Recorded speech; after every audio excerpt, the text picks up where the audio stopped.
Welcome to the Campfires and Pressurized Fuels video. This course is offered as a part of the Girl Scout Council of Greater St. Louis Volunteer Development Program. Successful completion of this course will help you update your current troop camp license and prepare you to safely build cooking fires and use pressurized fuel appliances with your troop at camp. No Girl Scout adult will be allowed to use or supervise the use of pressurized fuels on council-owned property without proof of completion of this course. The purpose of this program is to teach you how to maintain a safe environment when campfires and pressurized fuel appliances are being used in accordance with safety-wise guidelines. Let's begin by identifying the objectives for this course. By the end of this program, with the help of your workbook, you will be able to state 5 guidelines for fire building safety, list 3 factors in cook stove selection, state 5 guidelines for safely operating a pressurized fuel appliance, describe appropriate transportation and storage of appliances and fuels. Adults working with girls need to know how to build fires, use them effectively, and put them out safely. To build a wood fire, 3 types of wood are needed: tinder, kindling, and fuel. Tinder is any small piece of natural material that burns quickly when it is lit with a match or open flame. Kindling is larger than tinder but still small enough to catch fire when placed on burning tinder. Fuel is the largest wood and keeps the fire burning. Dry seasoned wood is the best example. Charcoal is another form of fuel. In Girl Scouting, girls often make fire starters and bring them to use at camp. These include trench candles and fuzz sticks. To learn about making fire starters, sign up for a basic campcraft course. Remember, liquid fire starters are never used in Girl Scouting. Fires are most often started by using an A-frame. To build an A-frame fire, make a triangle with 3 pieces of kindling. Make sure to leave a space for air under the top piece. Place a handful of tinder inside and laying against the top piece of kindling. Strike the match near the wood and light the tinder by placing the match under the top piece of kindling.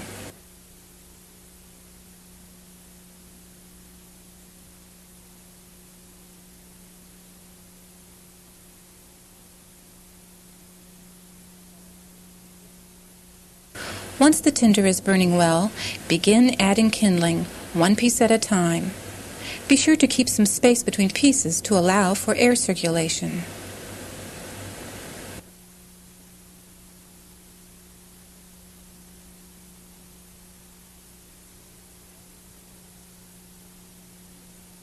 When the fire is burning well, add pieces of fuel, again, 1 at a time, with space for air to circulate.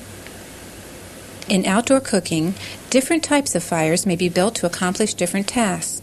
For example, if you need to direct the heat under a pot for boiling, a teepee fire is a good choice.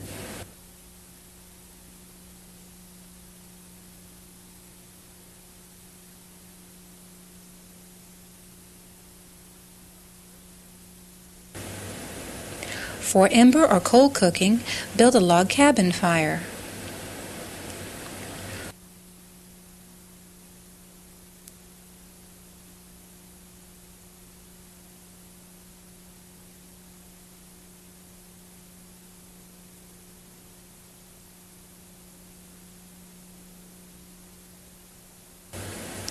Whenever you are using a campfire, you must observe some basic fire safety rules.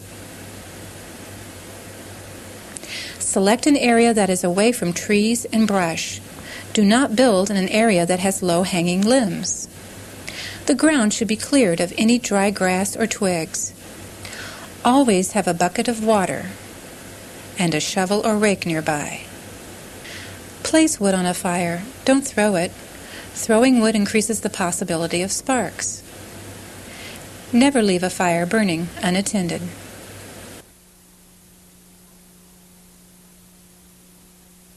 To put out a fire, let the fire die down to ashes. Sprinkle water on the ashes.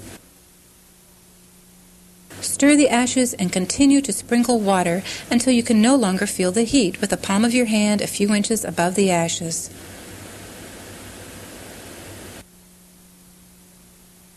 Remember to leave the area in the condition in which you found it.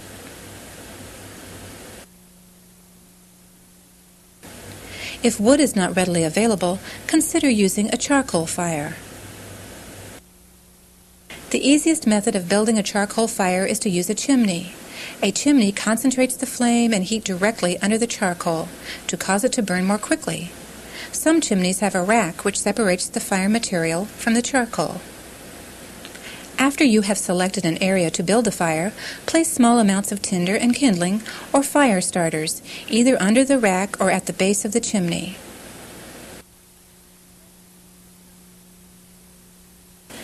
Fill the chimney with charcoal.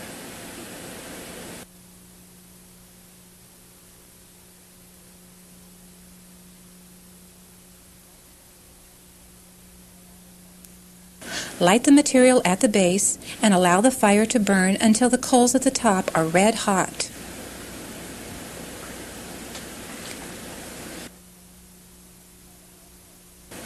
Using a potholder, carefully pour the hot coals out of the chimney.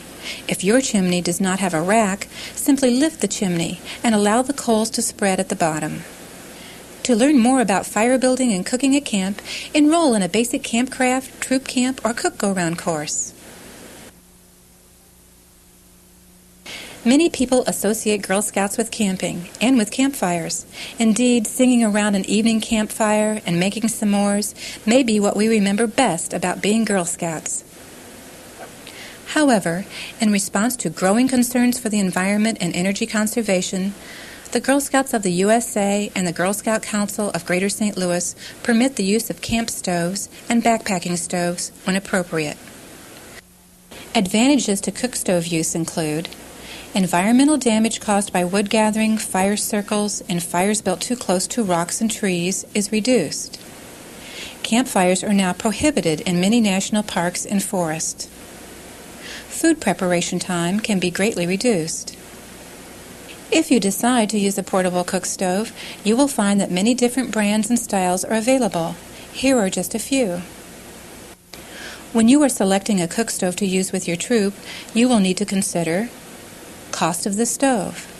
The cost of portable cook stoves can range from low 30s to nearly $100. Durability. Will it stand up to rough handling? Weight. If you plan to use the stove for backpacking, you will want to consider how much weight the stove and fuel cylinder will add to your pack.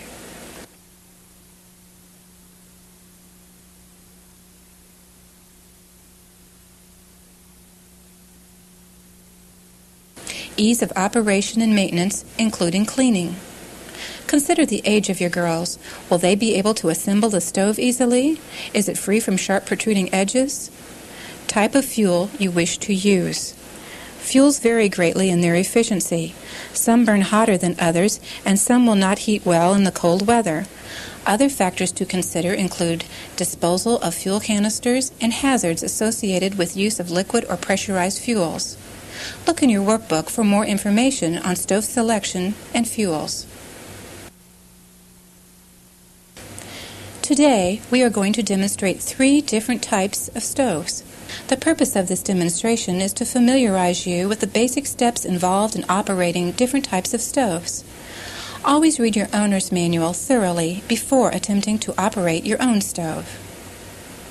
This type of stove is readily available in department or sports stores. It has 2 burners and when set up properly is quite stable. It is available in models which operate on white gas, Coleman fuel, kerosene, or propane. The fuel is pressurized by pumping air into the fuel tank.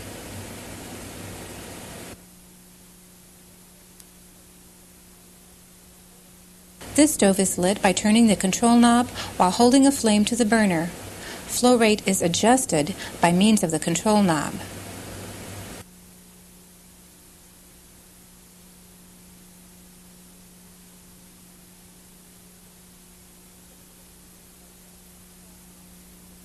The flame is extinguished by turning the control knob in the indicated direction as far as it will go. After the stove has cooled completely, it may be disassembled and packed away.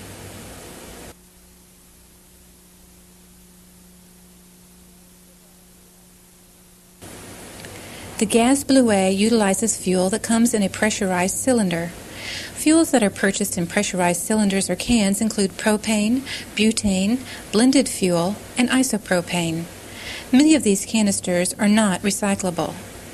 This stove is lit by turning the control knob counterclockwise while holding a flame to the burner. Flow rate is adjusted by means of the control knob. The flame is extinguished by turning the control knob clockwise as far as it will go. After the stove has cooled completely, it may be packed away. This fuel cartridge is not self-sealing and may not be removed until empty. The MSR Whisper Light utilizes liquid fuel, which must be pressurized before the stove is used.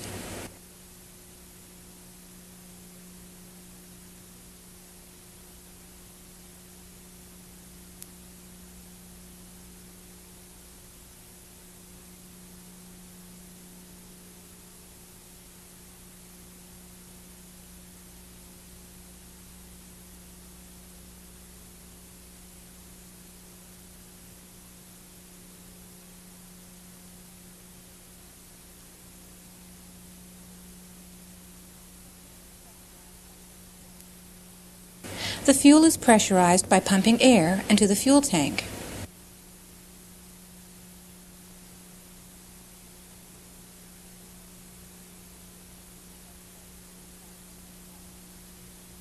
Some stoves of this type must be primed before using. Priming heats the stove so that the fuel is converted into gas, which burns.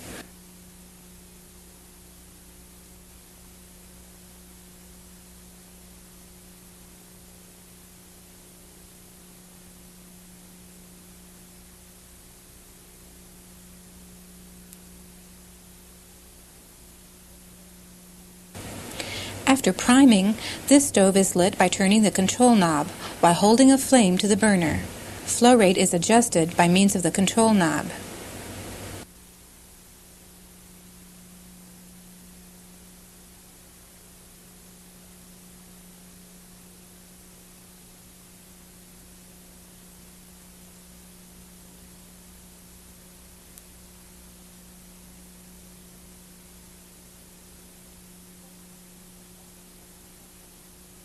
The flame is extinguished by turning the control knob in the direction indicated as far as it will go. Never try to force the control knob. Some stoves will continue to burn briefly after the fuel has been shut off. This helps to clear the lines.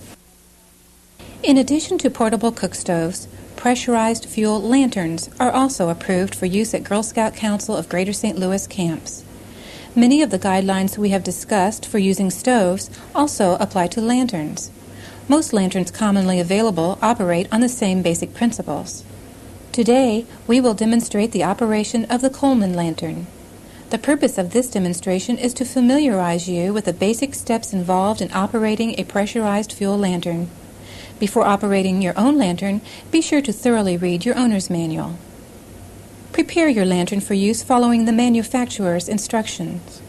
Be sure the fuel valve is off and the cap is firmly closed before pumping.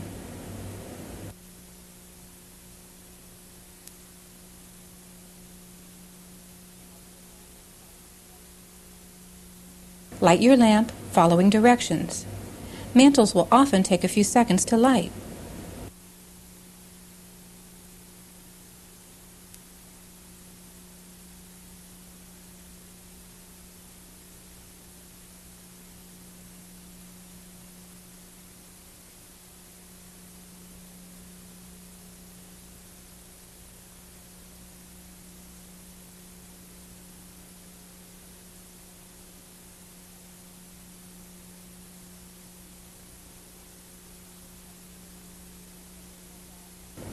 To extinguish the lantern, turn the fuel valve in the indicated direction. Light will dim and go out in 1 or 2 minutes.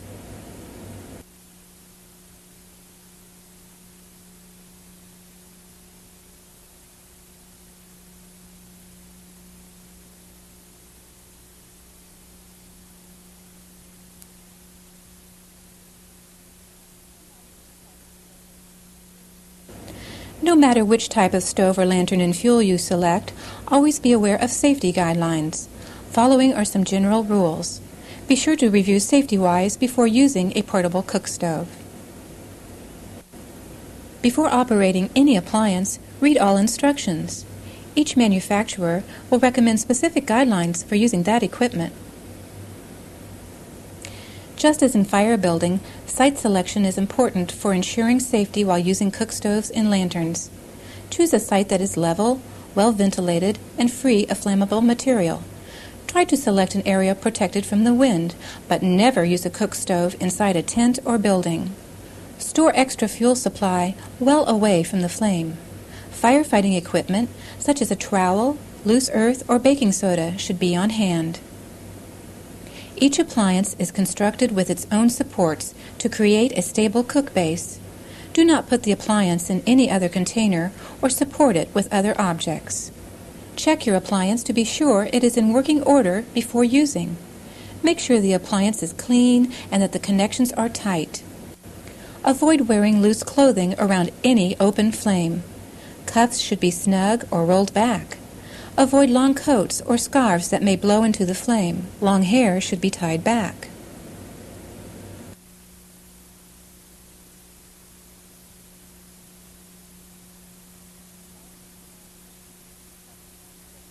When lighting an appliance, always strike the match first and then open the fuel valve.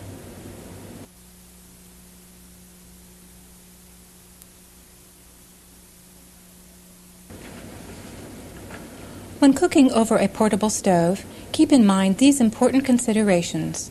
All metal parts may become hot. Do not touch.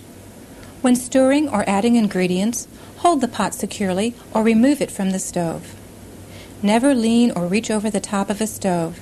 Step around to the side, which allows the shortest reach.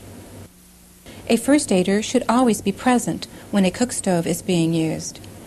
When storing or transporting your portable cook stove or lantern, follow your manufacturer's guidelines. These can be found in your owner's manual. Before transport, be sure the equipment has cooled from recent use. Place it in the vehicle so that it will not tip or turn over. Make sure fuel containers are secured so they will not move. Fuel should not be left in a vehicle any time internal temperature could exceed 120 degrees Fahrenheit. Some general guidelines to follow include using the original storage container if one is provided, storing flammable liquid away from the heat source or food storage area, and making sure all fuel tank lids are properly closed. Store fuels below 120 degrees Fahrenheit. Be aware that attics get warm on sunny days.